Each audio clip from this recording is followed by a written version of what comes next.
मुंबईमधल्या ट्रॅफिकमुळे शारीरिक त्रास होतोय, मानसिक त्रास होतोय. या सगळ्या गोष्टी आपण सगळे मुंबईकर वर्षानुवर्ष सांगतात. पण आता या सगळ्यात गंमत अशी झालेली आहे की ही गोष्ट कोण सांगतंय, तर मुंबईचे उपमहापौर असलेले संजय घाडी हे आयुक्तांना पत्र लिहून थेटपणे सांगतायत की मला ट्रॅफिकमुळे शारीरिक आणि मानसिक त्रास होतो आहे आणि त्यासाठी त्याच्यावर पर्याय म्हणून मला बंगला द्या. मुंबई शहरामध्ये बंगल्याची मागणी त्यांनी केलेली आहे आणि त्यामुळे या निमित्तानं काय झालंय, त्यांना बंगला मिळेल नाही मिळेल ही पुढची गोष्ट, त्याच्याविषयी आपण बोलूच. पण याच्या पलीकडे नेत्यांना होणाऱ्या त्रासामुळे का होईना मात्र मुंबईकरांच्या त्रासाला एक प्रकारे वाचा फुटलेली आहे. त्यामुळे याच्याविषयी बोलायला हवं. दहिसरमधनं उपमहापौर येतात, तिथं ट्रॅफिकची काय कंडिशन आहे, एकूणच मुंबईमध्ये ट्रॅफिकचे कसे 3:13 वाजलेले आहेत, लोकांना किती त्रास होतोय, किती वेळ लागतोय, याविषयी सुद्धा या व्हिडिओमधनं आपण बोलूया. आणि या निमित्तानं जो पेच निर्माण झालेला आहे ना, त्या एका निसर्ग नावाच्या बंगल्यावरनं, त्याची ही गोष्ट तुम्हाला सांगणार आहे. नमस्कार, मी गुरुप्रसाद आणि तुम्ही बोल भिडू बघताय.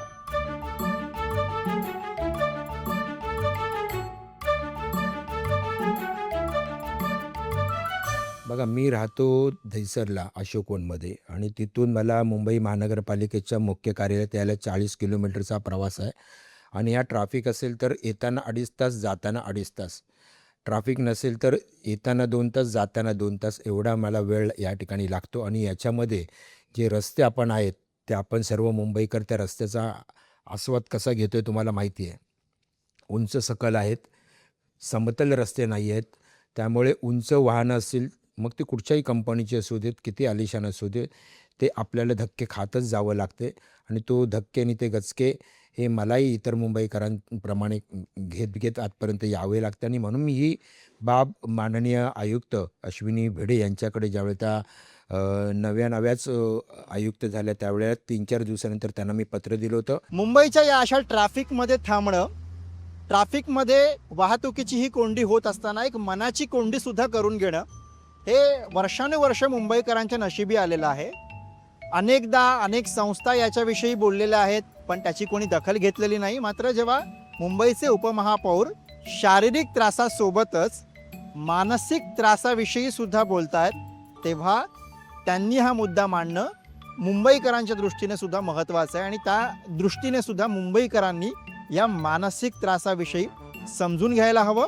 आणि याच्याविषयी उपमहापौर बोलतात त्याचप्रमाणे मुंबईकरांनी सुद्धा बोलायला हवं. त्रासदायक आहे, म्हणजे मला त्रास होतो तो बाकीच्या मुंबईकरांना पण होतो. मुंबईकर त्याच्यावरती बोलत असतात. परंतु आज मी एक उपमहापौर म्हणून ज्या वेळेला बोलतो आहे त्याच्या ह्या मुंबईकरांचे मी प्रश्नाला वाचा फोडतो आहे असं आपण समजा. मी माझ्या स्वतःच्या भल्यासाठी या ठिकाणी मागतो आहे निवासस्थान किंवा काय नाही, पण हा खरी त्रास आहे.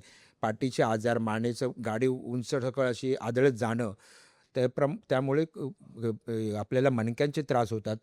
अनेक वेळ बसून आपल्याला त्रास असतो. आपल्याला महिला ज्या आहेत, काही डायबेटिक्स आहेत, त्यांना लघवीला त्या हायवेवरती आपल्याला 2-4 शौचालय सोडली तर कुठे जागा नाही आहे. ह्या सगळ्या गोष्टी लक्षात घेतल्या पाहिजे. त्याच्यामुळे किडनीवरती काही लोकांचा परिणाम होतो. काही महिला तर ओपनली कुठेही टॉयलेटसाठी जाऊ शकत नाही.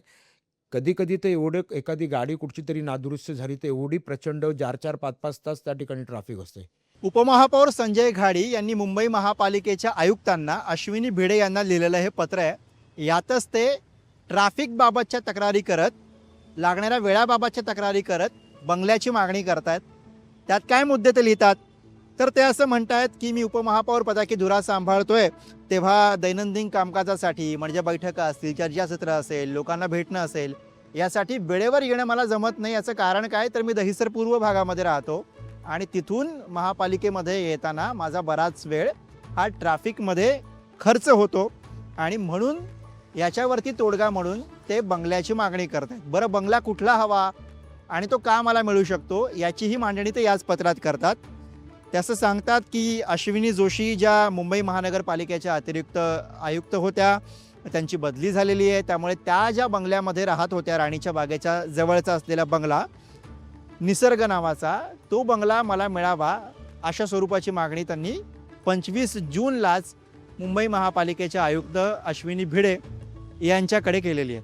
उपमहापौर संजय घाडी यांनी ज्या बंगल्याची मागणी केली आहे तोच हा बंगला आहे. निसर्ग असं या बंगल्याचं नाव आहे. भायखळा परिसरामध्ये राणीची बाग ज्या ठिकाणी आहे तिथं असलेला हा बंगला, म्हणजेच महापौर जिथं राहतात, महापौरांचा बंगला जिकडे, त्याच्या अगदी जवळ असलेला हा निसर्ग बंगला उपमहापौर संजय घाडी यांना हवा आहे.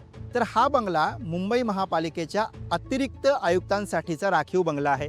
याच्यापूर्वी ज्या मुंबई महापालिकेच्या अतिरिक्त आयुक्त होत्या अश्विनी जोशी, त्या या ठिकाणी राहत होत्या. त्यांची बदली झालेली आहे आणि तेव्हापासून हा बंगला रिकामा आहे. याचा उल्लेख संजय घाडी यांनी सुद्धा मागणी करताना आपल्या पत्रामध्ये केलेला आहे. अश्विनी भिडे यांना त्यांनी ते पत्र पाठवले. पण आता इथे पेच काय आहे, नव्या मुंबईसाठीच्या अतिरिक्त आयुक्तांची नेमणूक झालेली आहे. प्राजक्ता वर्मा लवंगारे यांची नेमणूक झाल्यापासून त्या अन्य ठिकाणी राहत आहेत. उद्या जर का त्यांनी सुद्धा या बंगल्यासाठीचा अर्ज केला तर पेच निर्माण होऊ शकतो.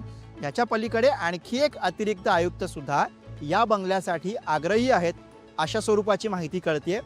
त्यामुळे आता ही सगळी परिस्थिती बघता 25 जूनलाच संजय घाडी यांनी पत्र पाठवलेलं आहे, मात्र त्यावरती अजून कुठलाही निर्णय झालेला नाही आहे. त्यामुळे संजय घाडी यांना हा बंगला मिळेलच असं सुद्धा आज घडीला ठामपणे सांगता येत नाही आहे. याचं कारण म्हणजे हा सगळा टेक्निकल पेच. प्रवासाचा वेळ वाचावा या उद्देशानं सरकारनं मोठा गवगवा करून मेट्रो आणली, AC लोकल आणली आणि जास्तीत जास्त लोकांनी यातनं प्रवास करावा यासाठी लोकांना प्रोत्साहन दिलं.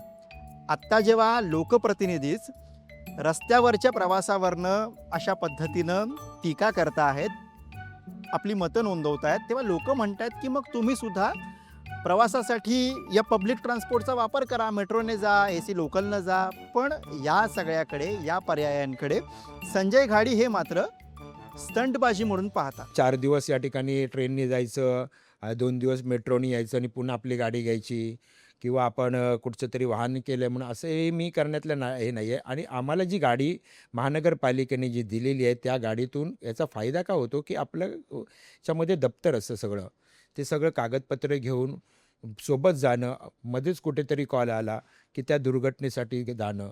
आता त्या दिवशी मुंबईमध्ये येत असताना हेड ऑफिसला मला फोन आला. मी पटकन ते गाडी वळवली आणि चेंबूरला गेलो, ज्या ठिकाणी मॅन्युअलमध्ये तो माणूस पडला. ह्यासाठी ह्या लोकप्रतिनिधींना किंवा ज्या ह्या पदावरती सामाजिक हिताच्या पदांवरती असणाऱ्या लोकांनाही गाड्या दिल्या जातात. त्यामुळे मला नम्रपणाने मी मुंबईकरांना सांगेन की मी ही गाडी जी वापरते तुमच्या सेवेसाठीच वापरतो आहे. कधी मी त्या सेवेच्या शिवाय आपण दुसरी हे वापरत नाही. उपमहापौरांना हा सगळा ट्रॅफिकचा त्रास सहन होत नाही म्हणून ते बंगला मागू शकतात. पण सर्वसामान्य मुंबईकर जे मुंबईच्या एका टोकावरनं दहिसर बोरिवलीपासून, मुलुंडपासून किंवा मानखुर्दपासून मुंबई शहराच्या दिशेने प्रवास करतात, त्यांच्याकडे मात्र बंगला मागण्याचा काही पर्याय नाही. ते काय करू शकतात फार तर सकाळी लवकर घर सोडून रात्री उशिरा घरी परत येऊ शकतात. कारण एकूणच मागच्या काही वर्षांमध्ये मुंबईतल्या ट्रॅफिकचे जे 3-13 वाजलेत त्या सगळ्याचे आकडे ते विचार करायला लावणारे आहेत. मुंबईत 10 किलोमीटर अंतरासाठी सरासरी 29 मिनिटं 26 सेकंद लागतात असं टॉमटॉम ट्रॅफिक इंडेक्सनं आपल्या रिपोर्टमध्ये म्हटलं होतं. याचाच अर्थ 1 किलोमीटर अंतर कापायला मुंबईत 2 मिनिटं 53 सेकंद लागतात. पूर्वी हेच 10 किलोमीटरचं अंतर कापायला 21 मिनिटं 26 सेकंद लागत होती. म्हणजेच अलीकडच्या काळात प्रवासासाठी लागणारा वेळ 40% वाढला. जागतिक सर्वाधिक ट्रॅफिक असलेल्या शहरात मुंबई 39व्या क्रमांकावर आहे, तर देशात सर्वाधिक ट्रॅफिक असलेल्या शहरात मुंबईचा नंबर 6वा लागतो. उपमहापौर राहतात ते दहिसर ट्रॅफिकचं हब असल्याचं BMCलाही मान्य आहे. दहिसरची ट्रॅफिक कोंडी फोडण्यासाठी 1481 कोटी रुपये खर्च करून ट्रान्सपोर्ट हबची उभारणी केली जाते. मुंबईत लोक आज घडीला कसा प्रवास करतायत हे सांगणारी ही सगळी माहिती तुमच्या समोर ठेवतो. याच्या पलीकडे मुंबईच्या उपमहापौरांची मागणी आणि त्यानंतर की त्यांची भूमिकाही तुमच्या समोर आहे. इथं एक अत्यंत महत्त्वाचा मुद्दा आपल्या सगळ्यांसाठीच खरं तर, उपमहापौर जो मुद्दा सांगतायत किंवा जी समस्या सांगतायत ती वर्षानुवर्षांची आहे.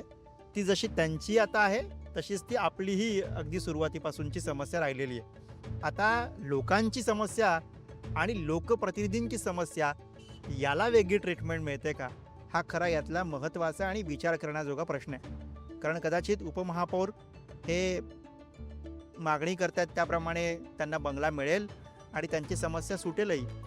पण तुमच्या आमच्यासारख्यांचं काय, ज्यांची ही समस्या वर्षानुवर्ष सुटतच नाही आहे, हा खरा यातला कळीचा आणि विचार करण्याजोगा मुद्दा आहे. अर्थात या सगळ्यावरती तुम्हाला काय वाटतंय कमेंट सेक्शनमधनं नक्की सांगा.